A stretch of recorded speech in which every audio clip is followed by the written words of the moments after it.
Y es momento para abrir de nuevo ese libro, ya es el segundo tomo de historias peculiares, aunque está escribiéndose, lo vamos escribiendo semana a semana y lo hace en concreto mi compañero y sin embargo amigo, como siempre digo, periodista y escritor, Tony Cruz. Tony, muy buenas noches. Hola, ¿qué tal? ¿Cómo estamos, Rafa? ¿Cómo va la cosa? Bueno, pues seguimos con el calor. Es ya insoportable esto, insoportable.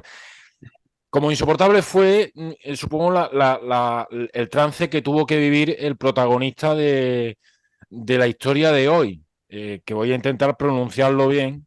Creo que sería algo así como Paul Ernst Falkenhayn o algo así. Sí, así es, El Paul titular sería, Falkenhayn. el titular, bueno, no voy a hacer spoiler, venga. Luego hago mi Bueno, crítica al clickbait. es que el titular es muy claro.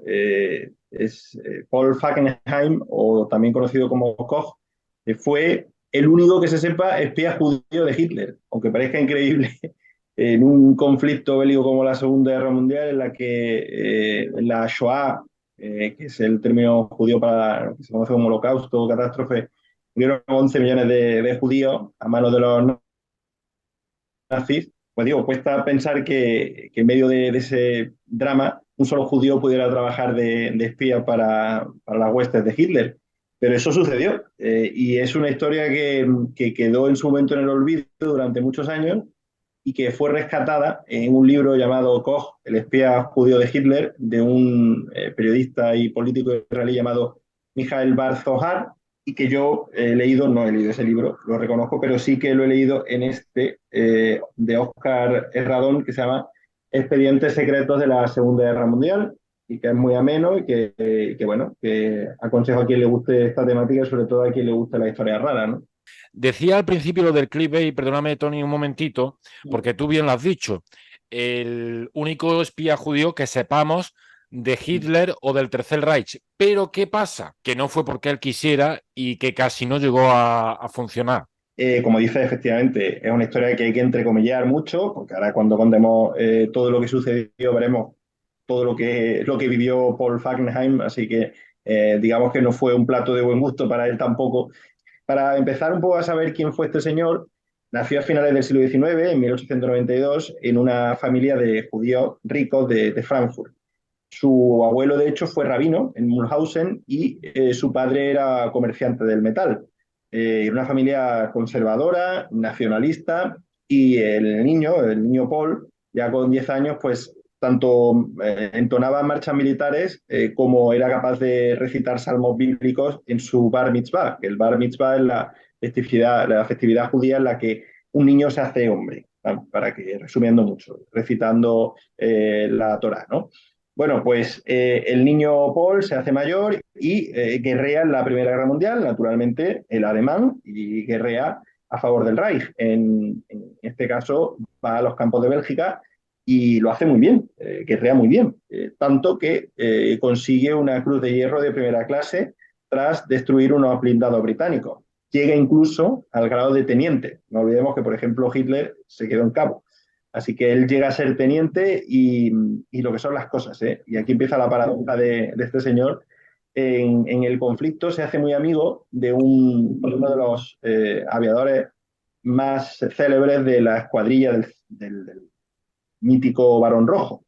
Su nombre era Hermann Goering, que a poco que alguien sepa un poco de historia contemporánea, pues sabrá que fue uno de los lugartenientes y ministro de la Luftwaffe de Hitler, ¿no? O sea que en la Primera Guerra Mundial, Paul Falkenhayn se hace amiguete, entre comillas, de Hermann Goering, ¿no? Bueno, acaba la guerra y empieza la crisis porque este señor en lo personal tiene una serie de problemas, se le muere su mujer, empieza a tener ciertos problemas económicos, trabaja de muchas cosas, de curtidor, después se dedica a viajar. Es una vida muy azarosa la de este señor, viaja por todo Extremo Oriente, donde se divorcia de su segunda mujer, luego se arruina en el crack de 1929. Bueno, digamos que le pasan una serie de cosas en las que casi siempre trabaja de cocinero. De hecho, Koch en alemán es cocinero. Lo digo para después seguir conociendo más de la historia, ¿no?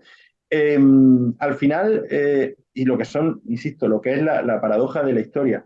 En 1932, Fackenheim, que se siente muy nacionalista y se siente muy alemán, ve que la solución a todos los males de una Alemania dividida, rota y desesperanzada y arruinada era Hitler y le vota. Hitler alcanza la Cancillería en el 33 y a partir del 34, pues claro, empieza a llevar a cabo lo que su programa electoral del Mein Kampf apuntaba, ¿no?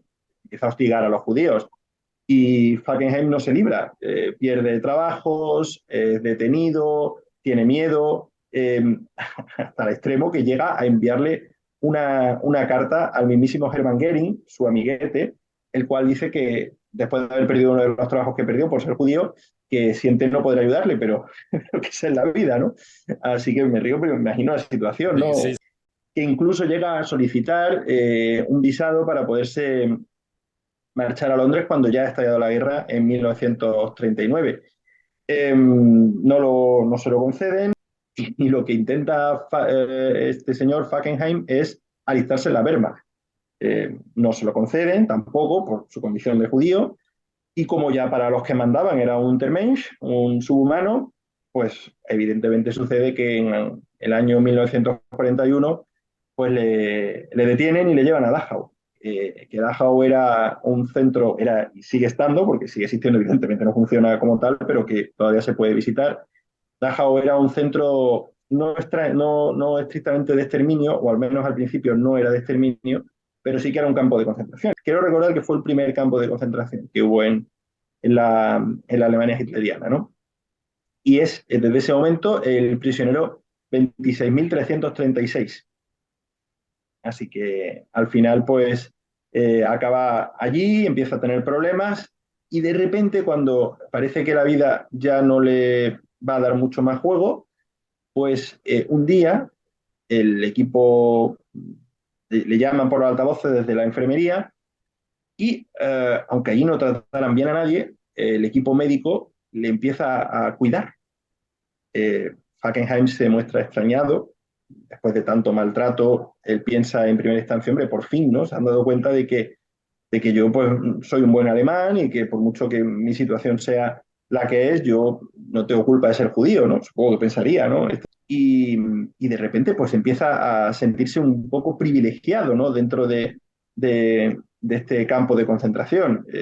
Él empieza a ver cómo durante una semana le atienden y demás hasta que le vuelven a llamar y en este caso quien le apela son agentes de la Abwehr. La Abwehr es la inteligencia germana. Bueno, inteligencia, sí, creo que todavía tiene ese nombre. Es la inteligencia germana, entonces, claro, inteligencia nazi, ¿no? Y le sientan y le explican que le van a dar una oportunidad de salir de Dachau, de ese centro de concentración que posteriormente fue un centro de exterminio. Y claro, esta gente, la Abwehr, conoce muy bien ya todos los antecedentes de Fackenheim, sabe quién fue, sabe lo que hizo y sabe bueno, que en su momento fue un hombre de guerra, fue un hombre nacionalista y que además, pues evidentemente, sabía de ciertas artes que le podían servir a los intereses de Hitler y de la causa nazi, ¿no? Y en ese sentido, pues bueno, deciden ver en Fackenheim un espía útil para los propósitos de expansión de los alemanes por Oriente Medio. El caso es que a Fackenheim le envían a Bruselas, le alojan en una pensión, le pagan bien, él pide, y esto, acuérdate para cuando acabe la historia, él pide solo una única cosa, que protejan a su madre Geda, que vivía en Frankfurt sola, y que, claro, lo que piensa Fackenheim es que la van a acabar exterminando, claro. Entonces, lo que sí sabe y conoce Fackenheim es que en primera instancia le dan un sobre de 300 marcos a la madre, a Heda, que eso en esa época y más para un judío era muchísimo dinero, ¿no? Entonces, bueno, Fackenheim empieza a ejercitarse como espía del Tercer Reich. Eh, Tiene un superior llamado Müller que se encarga ¿no? de vigilarle, se puede decir, ¿no? Le explica cosas, pero no le deja todo claro. Evidentemente no querían que supiera todo el alcance de su misión y tampoco exactamente qué es lo que pretendía hacer. De hecho, él está aturdido, a él le dicen que no diga nada, que no se relacione, que intente ser lo más discreto posible, que salga lo menos posible a la calle. Él lleva una vida, incluso se puede decir un poco libertina, así que puede decirse que es una época en la que Fagenheim, recuperado cierta hora de libertad, pues intenta vivir, ¿no? Intenta disfrutar. Después se marcha a Berlín y finalmente le envían a la Atenas que entonces estaba ocupada por los alemanes. Estamos hablando de junio del 41. Y eso lo hace mientras Hitler está empezando la Operación Barbarroja, es decir, la invasión Invasión de la Unión de Soviética. la Unión Soviética. En ese tiempo, pues le ponen a prueba, le hacen, digamos que le hacen trampas para comprobar su fiabilidad. De hecho, unos agentes le acompañan, le sacan de donde estaba alojado en Atenas y se emborrachan con él y empiezan a hacerle preguntas indiscretas.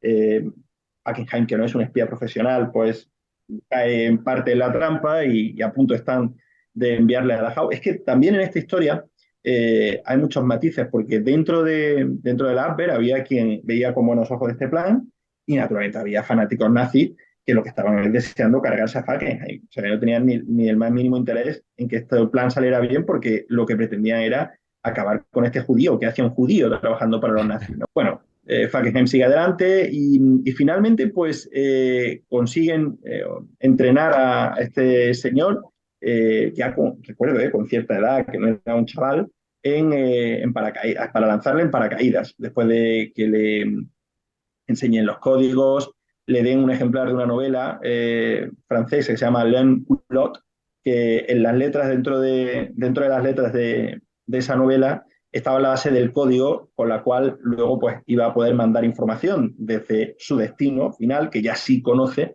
que es el mandato palestino de los que en ese momento era parte del Imperio Británico, ¿no? Estaba ocupado por los británicos, ¿no?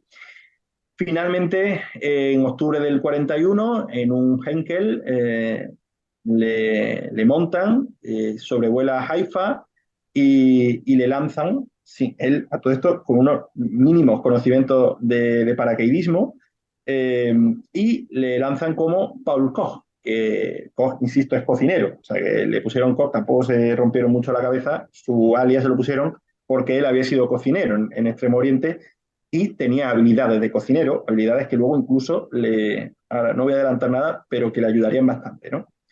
Eh, Hackenheim o Koch, como lo queramos ver, es lanzado y, por supuesto, le sale mal, se rompe la correa, el equipo de radio se le rompe, le roban, pierde al caer el dinero que llevaba, que era una cantidad importante, bueno, una serie de historias, hasta que al final eh, se entrega a los soldados británicos diciendo que era un refugiado judío alemán que había llegado en un pesquero en busca de asilo. Era parte del plan secreto que le habían dicho para que bueno, se infiltrara, digamos, allí y poder llevar a cabo su misión. Su misión, en teoría, era ver las tropas que podían tener los británicos allí para la lucha que Montgomery y Rommel pues, estaban teniendo en el Africa Corps, ¿no?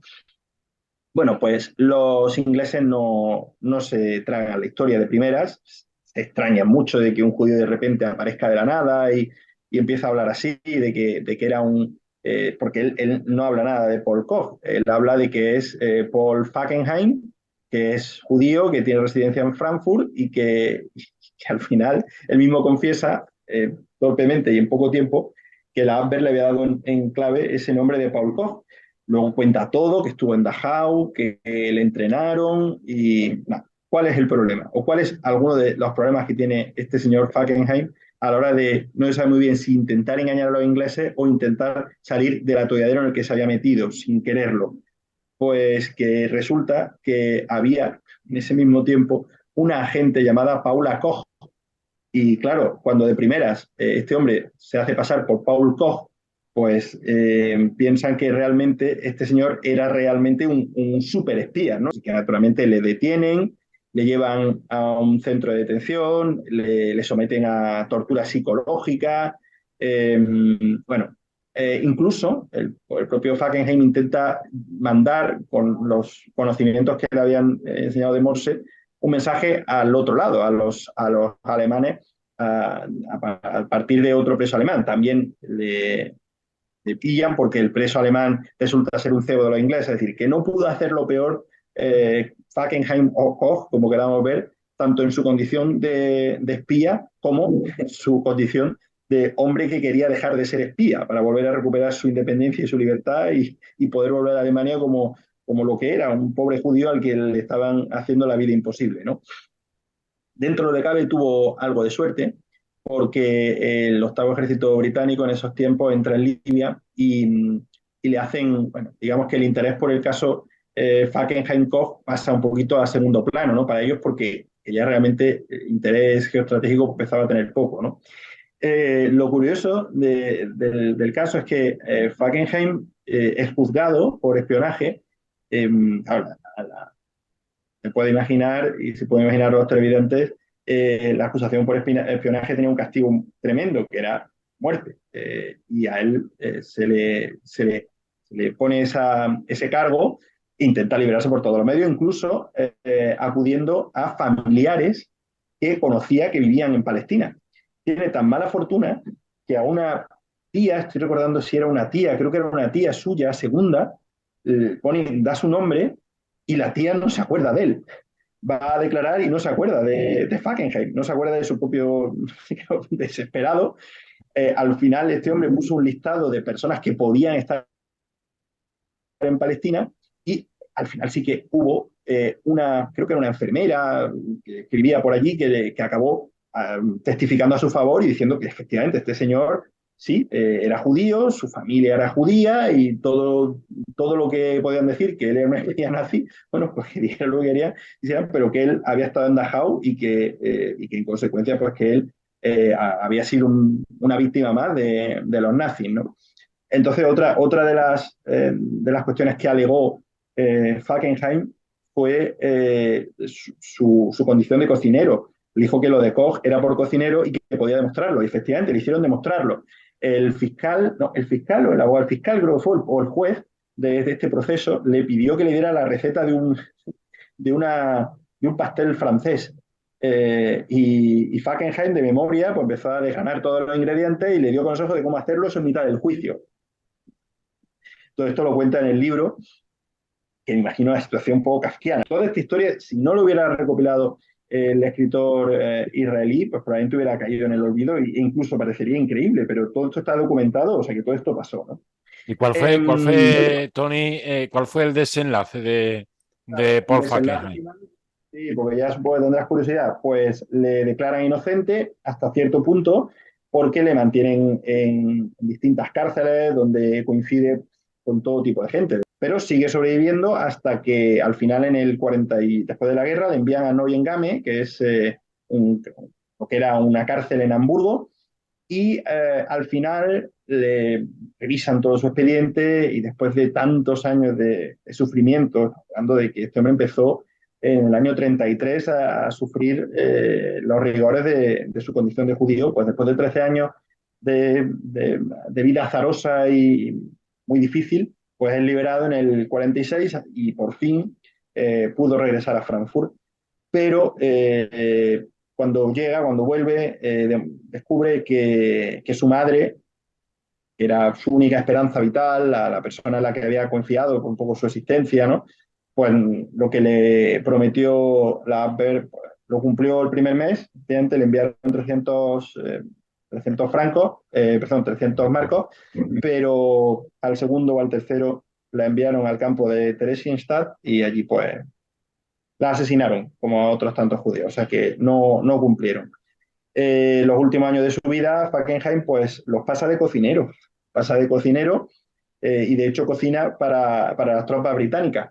Durante unos años, durante las tropas que estaban acantonadas en Hamburgo, pues allí pasa su último año de vida trabajando y tratando, supongo, de olvidar todos estos episodios tristes en el fondo, pero sin duda azarosos que le hicieron vivir una vida verdaderamente casi incomprensible, ¿no? A los ojos de hoy.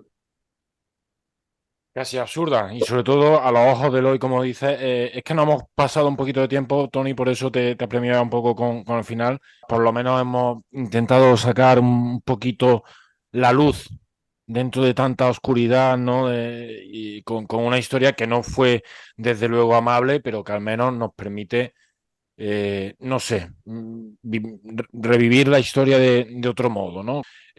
Tony, como siempre, muchísimas gracias y un abrazo fuerte. Un placer, Rafa, como siempre.